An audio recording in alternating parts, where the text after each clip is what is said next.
Visa নিয়ে আমাকে একটা ভাই প্রশ্ন করেছিল যে আসলে মালয়েশিয়াতে এসে কি ইউরোপ কান্ট্রিতে মুভ করা যায় কিনা অথবা ইউরোপ কান্ট্রিতে যাওয়া যায় কিনা।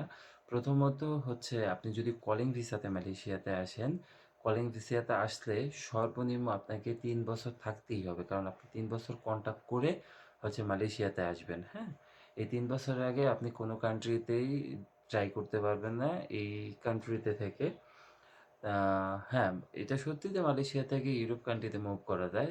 সেটা অনেকটা বাংলাদেশের তুলনায় ব্যয়ও কম, খরচও কম। কিন্তু প্রচুর পরিমাণে দালাল আছে, প্রচুর পরিমাণে দালাল আছে।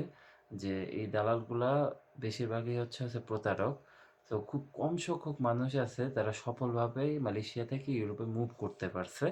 মালয়েশিয়া থেকে সম্ভবত সার্বিয়া, রোমানিয়া, আবার আর কয়েকটা দেশ আছে যেগুলোতে ইজিলি যাওয়া যেত আগে, কিন্তু এখন তেমনভাবে যাওয়া যায় না। আর যাওয়া গেলে আমিও আজকে এখানে বসে থাকতাম না মালয়েশিয়াতে। তো আমার কথা তো অবশ্যই বুঝতে পারছেন। যদি আরও বিস্তারিত জানার থাকে আমাকে অবশ্যই কমেন্ট করে জানাবেন। আসসালামু আলাইকুম।